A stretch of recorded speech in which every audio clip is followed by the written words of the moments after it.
গল্পের শুরু হয় অ্যাঙ্গাস নামে এক ছেলের সঙ্গে। তার মা তাকে সমুদ্র স্নানের জন্য নিয়ে যান, কিন্তু অ্যাঙ্গাস সমুদ্রের জলে নামার বদলে নীরবে বালুচরে বসে থাকে। হঠাৎ সে দেখতে পায় সমুদ্রের জলে আধা ডুবে থাকা একটি বড় ডিম। সে ডিমটি তুলে নিয়ে মনোযোগ দিয়ে পরীক্ষা করে। ঠিক তখনই তার মা এসে জানালেন যে বাড়ি ফেরার সময় হয়েছে। অ্যাঙ্গাস তাড়াতাড়ি ডিমটি একটি বালতিতে লুকিয়ে রেখে মায়ের পেছন পেছন চলে আসে। অ্যানি, তার মা, বিরক্ত ছিলেন, কারণ অ্যাঙ্গাস সমুদ্রে নামার চেষ্টা পর্যন্ত করেনি। বাড়ি ফিরে সে সরাসরি তার বাবার কর্মশালায় চলে যায়। কিছুক্ষণ পর তার বোন ক্রিস্টি এসে অ্যানিকে জিজ্ঞাসা করল আজ অ্যাঙ্গাস সমুদ্রতটে কি করেছে। অ্যানি বলল সে একাই ছিল, স্বাভাবিকভাবেই। এদিকে অ্যাঙ্গাস কর্মশালায় তার জিনিসপত্র রাখল। কর্মশালা ছিল তার বাবা চার্লির, যিনি বর্তমানে যুদ্ধে লড়াই করছেন। অ্যাঙ্গাস বাবার ছবি দেখল, তারপর তার ডায়েরি উল্টে পাল্টে ভাবতে লাগলো চার্লি কবে ফিরে আসবেন। এরপর সেই ডিমটি ধুয়ে তার বাইরের খোলস ছাড়াতে লাগলো। অবাক হয়ে সে দেখল ডিমের ভেতরে একটি উজ্জ্বল নীল স্তর রয়েছে।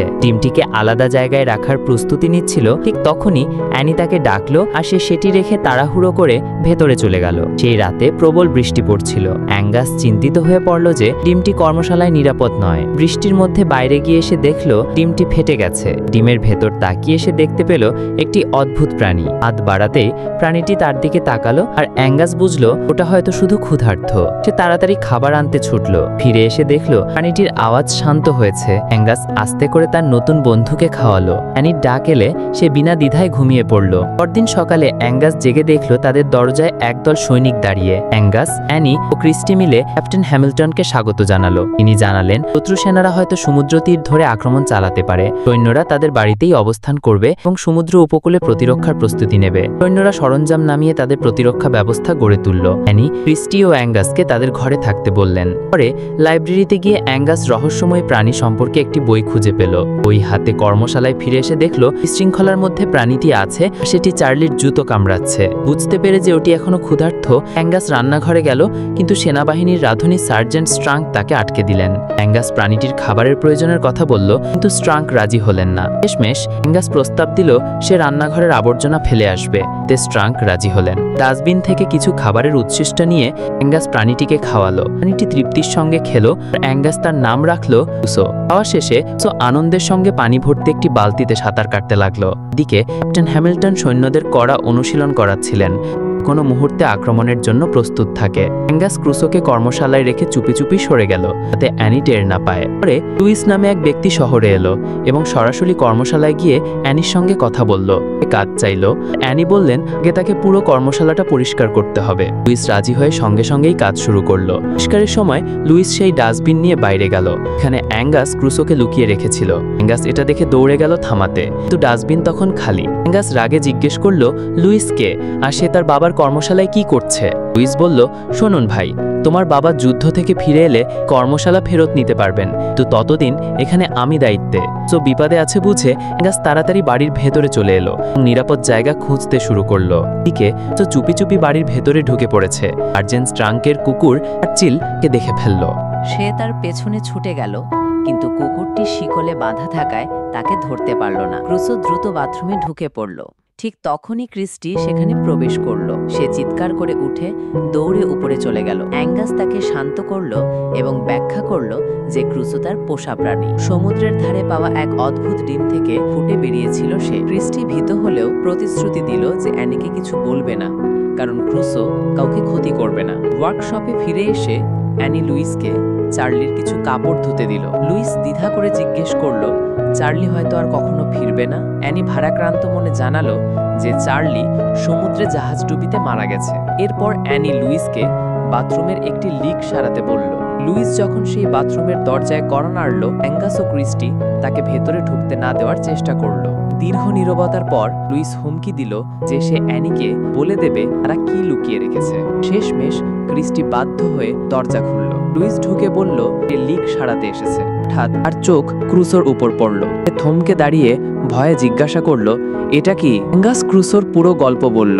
লুইস বিস্মিত হয়ে তাকে ছোঁয়ার চেষ্টা করলো, কিন্তু ক্রুসো হাতের দিকে ছগল মারল। লুইস বলল ক্রুসো দেখতে হুবহু সমুদ্র ঘোড়ার মতো, বিশ্বের বিরলতম প্রাণীগুলির একটি। থিত আছে এক সময়ে একটি মাত্র সমুদ্র ঘোড়া বেঁচে থাকে। যখন একটি মারা যায় তখন একটি নতুন ডিম ফুটে একটি নতুন সমুদ্র ঘোড়ার জন্ম হয়।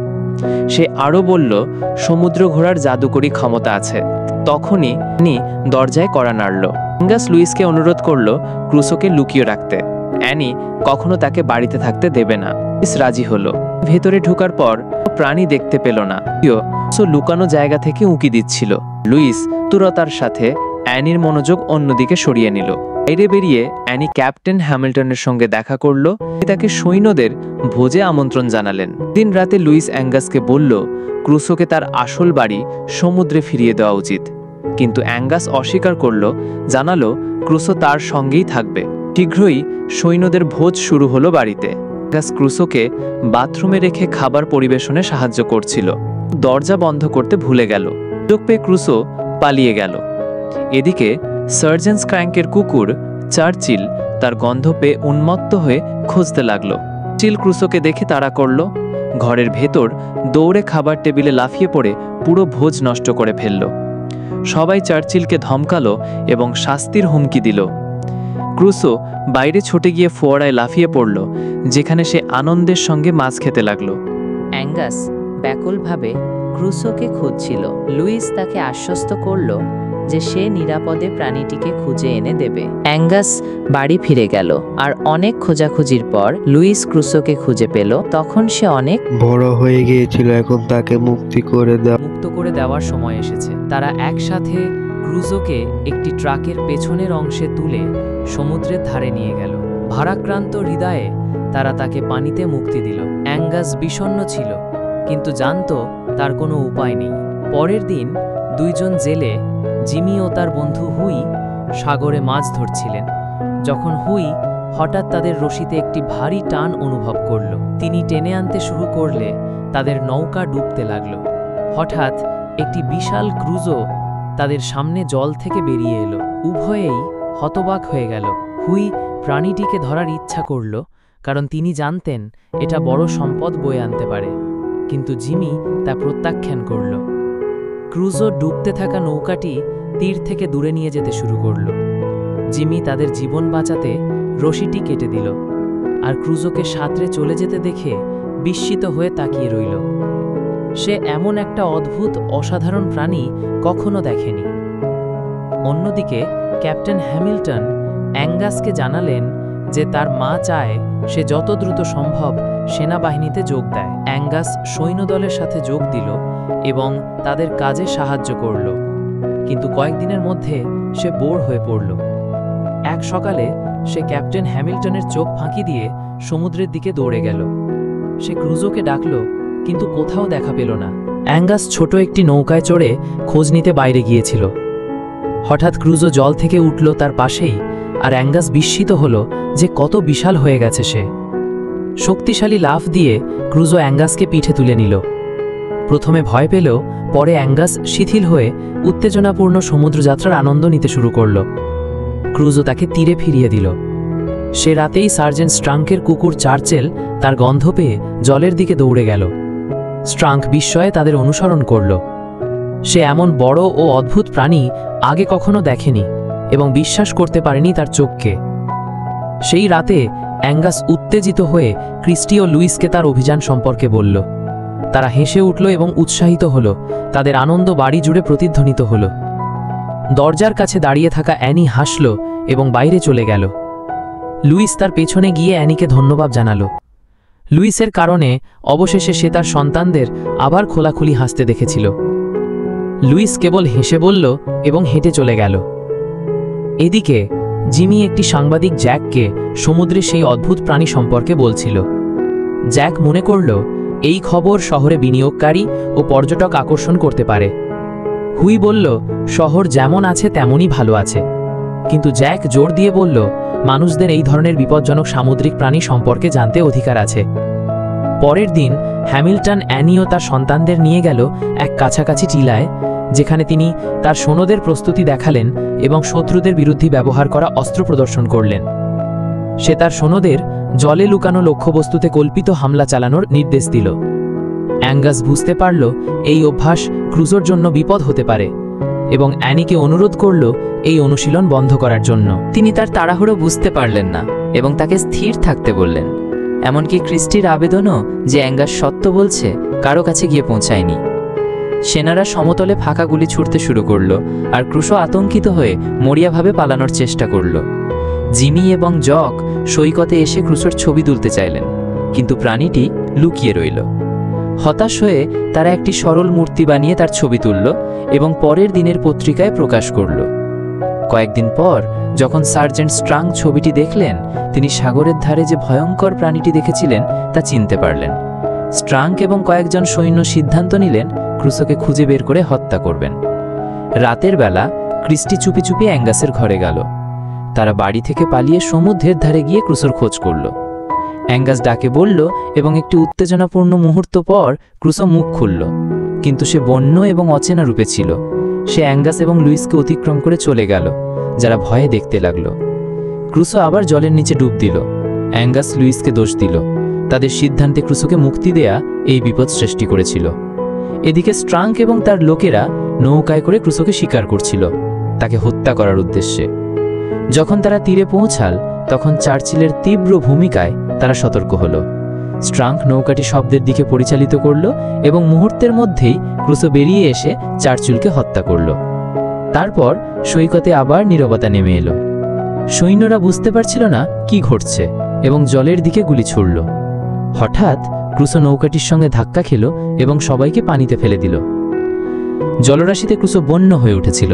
সে সার্জেন্ট স্ট্রংকে তার চোয়ালে ধরে ঝাঁপিয়ে তুলল এবং র্যাগডল খেলনার মতো ছুঁড়ে ফেলল। অ্যাঙ্গাস ঠিক সময়ে এসে ক্রুসোকে ডেকেছিল, কিন্তু প্রাণী তাকে উপেক্ষা করল। অ্যাঙ্গাস তীরে হাঁটতে হাঁটতে ক্রুসোর কাছে যেতে চাইল, কিন্তু পিছলে পড়ে ডুবে যেতে শুরু করলো। এটা দেখে ক্রুসো স্ট্রাংকে ফেলে দিয়ে অ্যাঙ্গাসকে বাঁচাতে ছুটে গেল। তাকে তীরে আনার পর লুইসও তাদের সঙ্গে যোগ দিল এবং তারা অ্যাঙ্গাসকে বাঁচানোর জন্য মরিয়া চেষ্টা করল। একটি উত্তেজনাপূর্ণ মুহূর্ত পর, যখন কোনো জীবনের লক্ষণ ছিল না, অ্যাঙ্গাস অবশেষে নিঃশ্বাস নিল এবং চোখ খুলল। আনন্দিত হয়ে সে ক্রুসোকে নিকটে দাঁড়িয়ে দেখল। এদিকে হ্যামিল্টন জানতে পারলেন কোনো শত্রু নৌকা নেই। হ্যামিল্টনে অবাক হয়ে বিশাল সমুদ্রজন্তুর ওই দৃশ্য দেখে নীরব হয়ে দাঁড়ালো। আবারও সৈন্যরা জলের উপর গুলি চালানো শুরু করলো। আগাস ক্রুসোর চওড়া পিঠে উঠে নিরাপদ দিকে সাঁতার কাটাতে শুরু করলো। অ্যানি ভীত হয়ে হ্যামিল্টনকে আক্রমণ বন্ধ করতে বলল, কিন্তু তাদের রেডিও নষ্ট হয়ে গিয়েছিল। হ্যামিল্টন, লুইস আর অ্যানি ছোট একটি নৌকায় উঠে তাদের পিছু নিয়েছিল। ক্রুসো দ্রুত সাঁতার কাটছিল, কিন্তু হঠাৎ সে সৈন্যরা যেসব জাল শত্রু জাহাজ আটকানোর জন্য ফেলেছিল তার সঙ্গে ধাক্কা খেয়ে জালেতে আটকে গেল। জাল থেকে মুক্তি পেতে ক্রুসো লড়ছিল। যখন হ্যামিল্টনের নৌকা তার পাশে এসে থামল, লুইস জোরে চিৎকার করে আগাসকে নৌকায় উঠতে বলল। যাওয়ার আগে আগাস নিচু হয়ে ক্রুসোর কাছে গড়িয়ে বলল, তুমি আমার সবচেয়ে ভালো বন্ধু, তোমাকে কখনো ভুলব না। তারপর সে জলে লাফ দিয়ে নৌকায় উঠে গেল। ক্রুসো এক শক্তিশালী লাফ দিয়ে জাল পার হয়ে আবার জলের নিচে ডুব দিল। অ্যানি, লুইস আর হ্যামিল্টন আনন্দে উল্লাস করল। ক্রুসো অবশেষে মুক্তি পেল এবং নিরাপদে ফিরে গেল। তো চ্যানেলটাকে সাবস্ক্রাইব করে দাও। ভালো থেকো। আল্লাহ হাফেজ।